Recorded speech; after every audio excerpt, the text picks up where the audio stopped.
మరోసారి విజయనగరం జిల్లా భోగాపురం ఎయిర్పోర్టు పరిసర ప్రాంతాల్లో అలజడి రేగింది. కోర్టు ఆదేశాలను తుంగలో తొక్కి మరీ అధికారులు సర్వేకి వెళ్లారు. తీవ్ర ప్రజా వ్యతిరేకత వ్యక్తమవుతుండటంతో తిరిగి ఇంటిదారి పట్టారు. విజయనగరం జిల్లా భోగాపురం ఎయిర్పోర్టు పరిసర ప్రాంతాల్లో మరోసారి ఉద్రిక్త పరిస్థితులు నెలకొన్నాయి.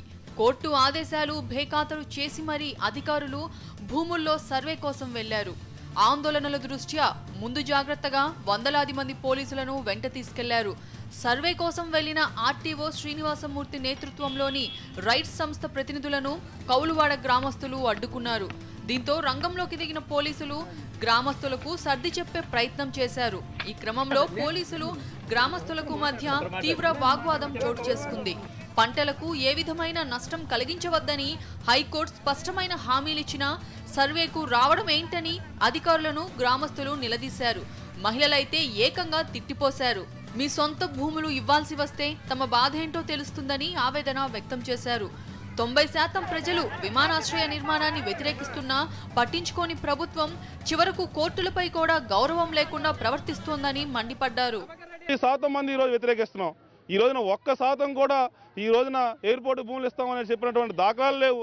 అయినప్పటికీ కూడా ఈరోజు ప్రభుత్వం మరి మా తాలూకా బాధను కానీ ఆవేదన కానీ మా వ్యతిరేకతను కానీ పూర్తిగా పరిగణలోకి తీసుకోకుండా కోర్టును కూడా పరిగణలోకి తీసుకోకుండా ఈ రోజున చేసినటువంటి ఈ దుర్మార్గ చర్య వలన ఈ రోజున ఇప్పటికే చాలామంది రైతులు గుండెపోటుతో మరణించారు, ఆత్మహత్యలు చేసుకున్నారు. మరి గోడపల్సలో కానీ రాయవలసలో కానీ ఆత్మహత్య చేసుకున్నటువంటి పరిస్థితులు కూడా మనం చూసుకున్నాం.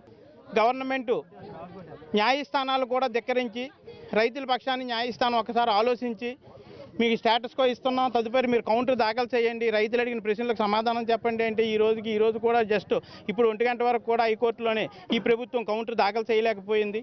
దాఖలు చేయలేకుండా ఇలా రైతుల భూముల మీదకి అన్యాయంగా వచ్చి ఈ విధంగా చేయడం చాలా విచారించదగ్గ విషయం. నిజంగా ఇలాంటి ప్రభుత్వాలు ఎక్కడా కూడా భారతదేశంలో లేవని నేనైతే అనుకుంటున్నాను. ప్రజాభిష్టానికి వ్యతిరేకంగా ముందుకెళ్తే చంద్రబాబు సర్కార్ తగిన మూల్యం చెల్లించుకోక తప్పదని ఎయిర్పోర్ట్ బాధితులు హెచ్చరిస్తున్నారు. మళ్ళీ సర్వేకి వస్తున్నారు, ఇది రావడం చట్టవిరుద్ధం. మరి దీన్ని అనుసరించి మేము కోర్టు కంటెంప్ట్ కూడా తెలియజేసుకుంటున్నాం.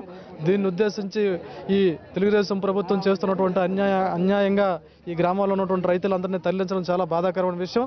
మరి దీనికి సంబంధించి తగిన మూల్యం చంద్రబాబు నాయుడు గారు చెల్లించుకుంటారని పత్రముఖంగా తెలియజేసుకుంటున్నాం. కోర్టులో కేసు ఉంది కాబట్టి దయచేసి మీరు ఆగిపోండి, మేము క్లారిటీ తీసుకుంటాము.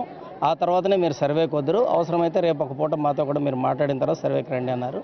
సరే, రైతుల మనోభావాలను కూడా మనం గుర్తించి వారి అభిప్రాయం మేరకు మనం ఇప్పుడు ఏవైతే ఈ 2 పాయింట్స్ చూసుకొని మనం ఈరోజు వెళుతున్నాం.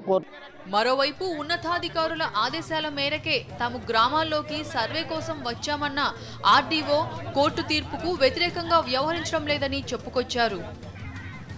నిజానికి విజయదశమి ముందు 150 మంది పోలీసుల బందోబస్తుతో అసైన్డ్ భూముల్లో సర్వే నిర్వహించింది. అంతకంటే ముందే సుమారు 800 మంది రైతులు ఎయిర్పోర్ట్ నిర్మాణాన్ని ఆపాలంటూ రాష్ట్ర సర్వోన్నత న్యాయస్థానాన్ని ఆశ్రయించారు. దీనిపై విచారణ చేపట్టిన హైకోర్టు ప్రభుత్వాన్ని కౌంటర్ దాఖలు చేయమని ఆదేశించడంతో పాటు రైతుల భూముల్లో ఎలాంటి కార్యక్రమాలు చేపట్టవద్దని ఆదేశించింది. అయితే నిర్దేశించిన గడువు తీరిపోవడంతో మరోసారి 10 రోజుల గడువు పెంచిన న్యాయస్థానం ఈ నెల 10వ తేదీలోపు ప్రభుత్వానికి కౌంటర్ దాఖలుకు గడువిచ్చింది. అయితే ఒకవైపు కోర్టు ఉత్తర్వులు అమల్లో ఉండగానే అధికారులు భోగాపురం మండలంలోని కౌలువాడతో పాటు గూడెపు వలస గ్రామాల్లో సర్వేకు వెళ్లారు. దీనిపై తీవ్ర వ్యతిరేకత వ్యక్తం చేసిన బాధిత గ్రామాల ప్రజలు వారందరినీ అడ్డుకొని వెనుదిరిగేలా చేశారు.